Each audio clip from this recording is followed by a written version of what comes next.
Hey guys, what's going on? Hope you guys are doing well. So I just had an amazing session with my special person, my spirit guide.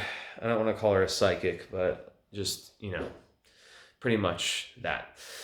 And I always feel super inspired and kind of like I just like it just like reminds me of like what I'm here to do. So I want to make a video today. I've really been thinking about like what are like some pragmatic videos because I feel like I have a lot. I know I have a lot to teach.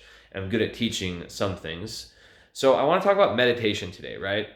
Because the topic of balance is one that keeps coming up for me, and I feel like meditation is something that gets people are very confused about it. A lot of people who haven't really like given themselves a chance to become a meditator, there's always this common thing I hear, which is like, "Oh, I'm not a good meditator. It's too difficult, right? Like I just suck at it." And this is actually like there's no way this can actually exist in astrology, in meditation, and I'll explain to you why. So meditation is not a physical act. It's a passive act. So think about like a video game, right? When you're always playing the video game and you never have the opportunity to press start, right? When you press start in the video game, it pauses everything. That's kind of what meditation is for life. It gives you a chance to press pause and get embodied in yourself and your breath, whatever it is that you use for an anchor, and it just brings downloads, right? It brings like, if you're like me, you'll just like know things. Like you don't understand, like it's not like someone sent you a text message, but you just like get this chance to like one, like disconnect from your technology and you're just like your thoughts that keep going, your repetitive thoughts, and you get a chance to kind of be more introspective and to look deeper inside yourself and to even hear your own self-talk. So before that's more theoretical, let's break down from a very pragmatic place, like what advice can I give someone who is struggling with meditation? So I always tell people, start small, right? So it's not like I give this metaphor a million times that as humans, like when we have like large tasks, like learn to meditate, we instantly like, I speak in metaphors, right? So we instantly like imagine that task is like Mount Everest. It's like we have to be the perfect meditator right away. No, just make it a bunch of tiny little hills, right? So the first one, day one, just be like, okay, I'm going to meditate for 5 minutes. And then give yourself the option that if after those 5 minutes you still feel like going, you can do it. But if you get to the 5 or even 3, whatever. And then gradually increase it. But this is the point. So you're sitting with yourself. You want to sit in an upright position. You could either do it with no noises. You could also do it lying down. When I was getting started, I did it lying down. That was amazing, right? I get some of my deepest meditations like laying down on a bed. I kind of go back and forth. These days, I'm more of like a upright. Make sure your posture is good. So your root chakra is like, so your spine is just like a straight kind of line up, and sit and really just like focus on your breath. I like to kind of like go like a little bit inward, like tilt myself a little, my chin a little bit inward. So it's like not too much, but just so it's like, it's almost like I'm like my awareness is shifting from like out here, wherever it is in my head, to inside my body. So it's very simple. You're going to have thoughts that come up in meditation, right? You're going to have thoughts that are the thoughts you've been having throughout your day. Maybe, you'll have some shame, like, oh, I suck at everything. I suck at meditation. But you have to just acknowledge them. And acknowledge them as nothing more than what they are, which is just thoughts. You are not your thoughts. You've probably heard that a lot with meditation.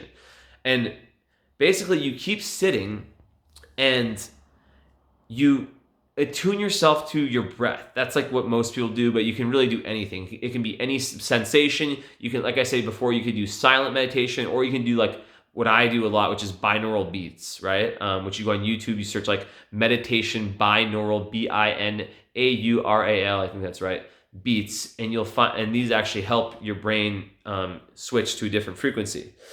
So you're sitting and you just like feel your breath. You get very curious about like different parts of your body, right? Like you're feeling around, right?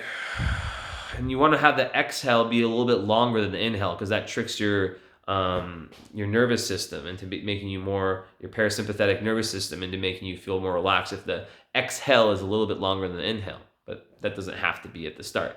So every time you keep fucking up, have a sense of humor about it. Don't take yourself so seriously. Really look at your self-talk And when you do, even if you are having the hardest day and you keep going back to like a thought, like maybe you're thinking about that guy or that girl, maybe you're thinking about that person in traffic, whatever it may be, just come back to your breath. You're gonna suck at the start, most people. Just know that you're not gonna be a fucking sage, meditator like right away. It's gonna take it could take some time, but it's not always as much time as you think.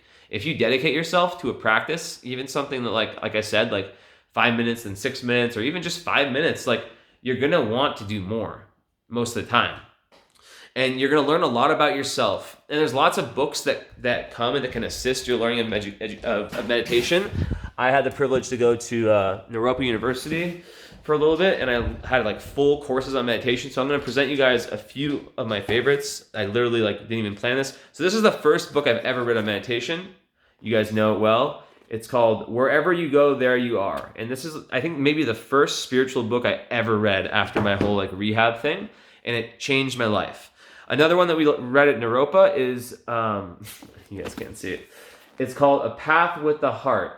And it's by Jack Kornfield. And it just gives you lots of metaphors and kind of the philosophy behind meditation, right? Like, for example, and then the other one is Awakening the Heart by I think Jack Wellwood. And these books, an example, one thing this book would talk about, it would be let your demons in for tea, right? And have a whole chapter about how self-compassion. We'll talk about that. And it gives you this framework, because meditation gets deeper. When you start to have these things, you feel these demons come out, and instead of battling them, you let them in. You say, okay, what is the message that this demon has for me? Because your unconscious at the end of the day runs you. So if you actually want to change yourself and change your unconscious, it's got to be through, there's not just meditation, but this is one of the best ways to do it, right? So besides that, I hope this was helpful. Let me know if you guys have any ideas for any other types of videos like this that you'd like to see me make. I like kind of giving you guys pragmatic, hands-on stuff. I really feel driven to just share whatever I have. I had this thought, if I died, it's pretty dark. If I died today, what did I not say? What did I not, that I had in my mind, did I not share in the best way I could? So I hope this helps. Also, there's tons of visualizations. I can make more videos on this in the future. Let me know what you guys think, and also in the comments, let me know what works for you guys during meditation. All right, guys. Talk to you later. Ciao. Bye-bye. Have a good day/night. Later.